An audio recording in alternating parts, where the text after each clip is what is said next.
Selamat datang di Novella Channel. Terima kasih sudah mampir di Novella Channel. Bantu untuk klik tombol subscribe dan like untuk berkembangnya channel ini.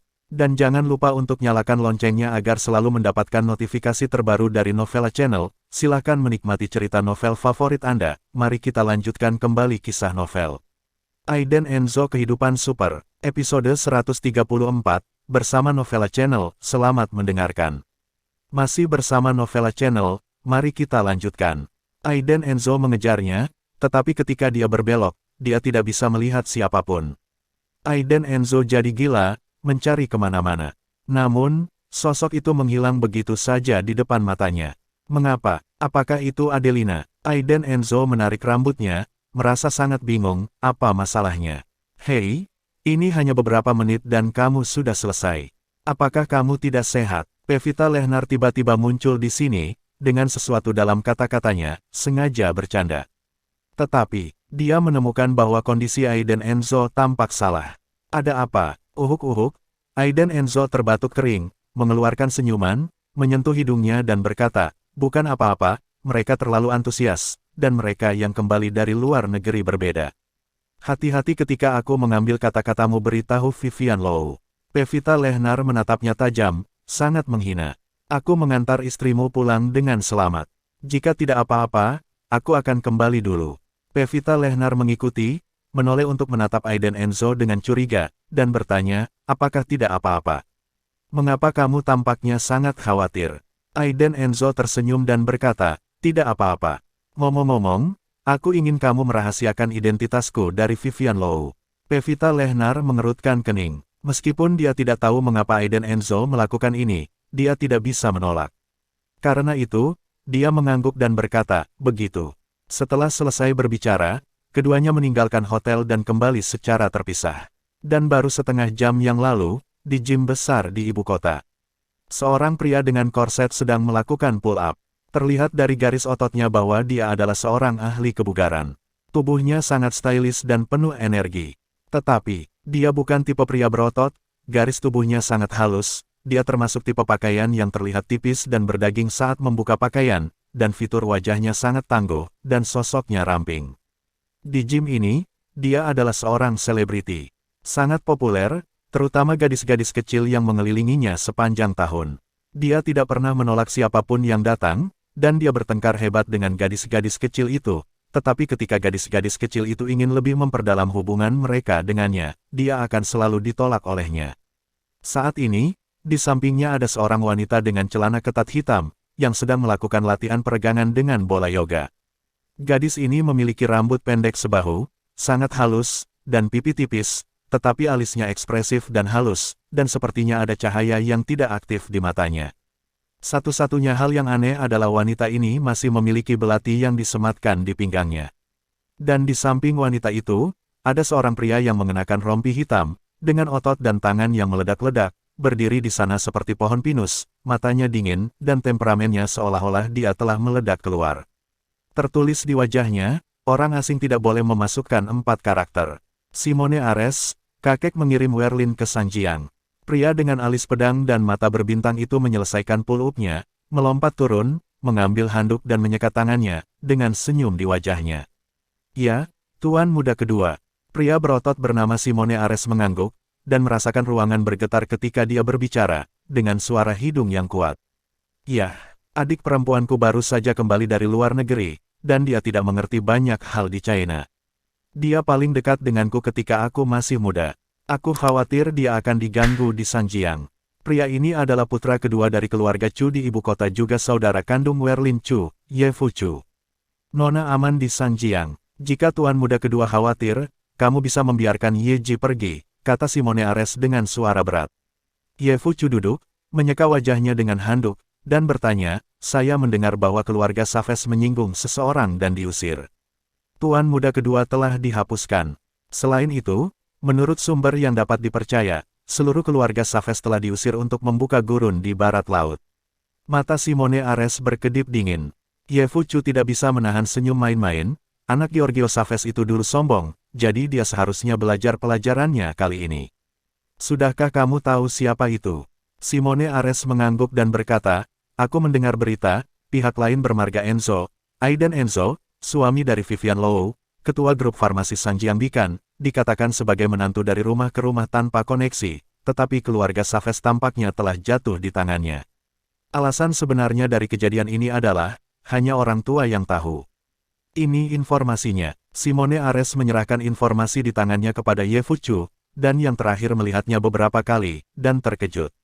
Pada saat yang sama, mata Ye Fuchu bersinar dengan kegembiraan dan kegembiraan. Aiden Enzo, itu dia. Ye Fuchu tidak berbicara, dan minum setengah botol air sekaligus, dengan tatapan lucu di sudut matanya, dan sedikit tersenyum, baik, saya tahu siapa itu. Tanpa diduga, saya belum mendengar dari Anda selama beberapa tahun. Tidak heran kakek sangat peduli padamu dan membiarkan Werlin pergi ke sana secara langsung. Simone Ares, pemimpin tim, ditempatkan di Sanjiang, mengawasi dengan cermat pergerakan grup Aiden Enzo dan Bikan, kata Ye Fuchu lebar, lalu bangkit. Langsung dari gym, Aiden Enzo, kamu akhirnya kembali.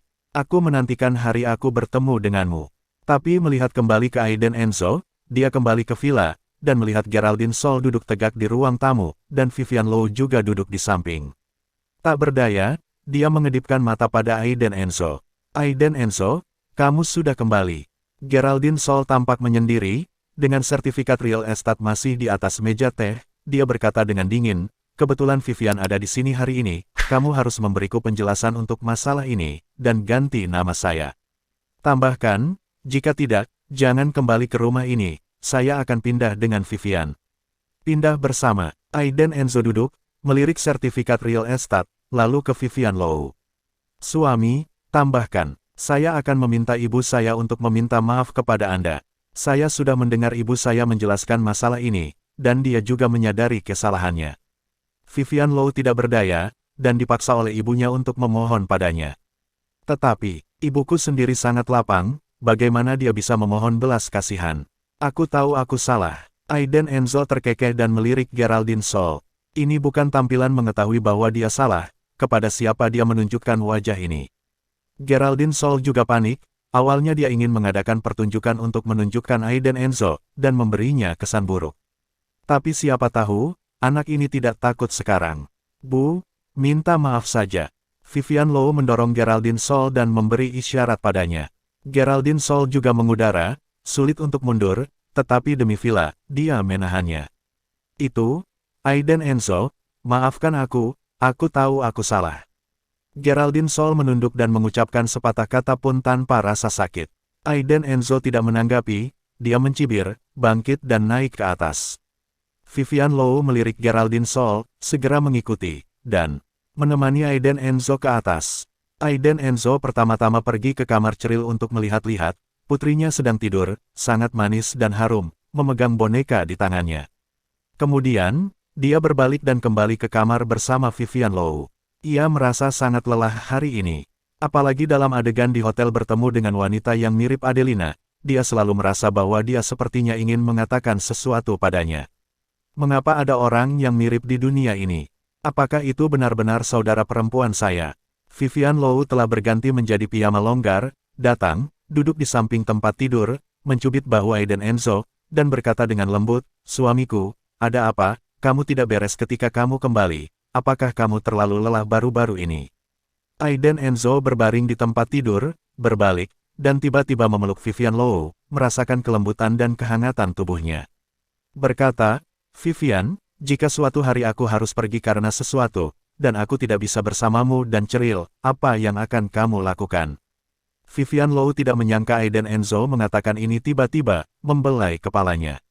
Dia tersenyum dan berkata, omong kosong apa yang kamu bicarakan.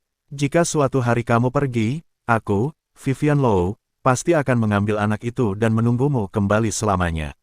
Bahkan jika itu 10 tahun, 20 tahun, atau bahkan seumur hidup, aku akan menunggumu. Selamanya, Aiden Enzo merasakan cinta penuh Vivian Low, dan berkata sambil tersenyum, terima kasih, istriku. Keduanya berpelukan begitu hangat, dan setelah beberapa saat, Aiden Enzo melepaskannya, dan Vivian Low bertanya, Aiden Enzo, bagaimana dengan ibuku? Bagaimana menurutmu? Tidak mungkin, jika aku tidak memperbaikinya, Geraldine Sol pasti akan terus menggangguku. Aiden Enzo tersenyum dan berkata, begitu, saya akan menambahkannya besok. Vivian Low tersenyum. Dia mengaitkan rambut di samping telinganya, merendahkan suaranya, dan berkata dengan sedikit malu, Aiden Enzo, saya tahu bahwa Anda telah banyak menderita di keluarga saya karena saya. Anda telah banyak mentolerir ibu saya, terima kasih. Saya kadang-kadang, saya juga ingin memilih antara Anda dan ibu saya, tetapi, saya tidak tahu, saya benar-benar selalu begitu. Saat dia berbicara, Vivian Low menangis dan matanya memerah. Dia adalah seorang putri, seorang istri, dan seorang ibu. Sulit baginya untuk membuat beberapa keputusan sulit. Aiden Enzo mengulurkan tangannya, menyeka air mata dari sudut matanya, dan berkata dengan senyum lembut, aku tahu, aku mengerti, tidak apa-apa. Beberapa menit kemudian, Aiden Enzo tiba-tiba menerima telepon dari Dejan Lois. Dia mencium Vivian Low, lalu keluar dari kamar tidur dan datang ke taman kecil villa.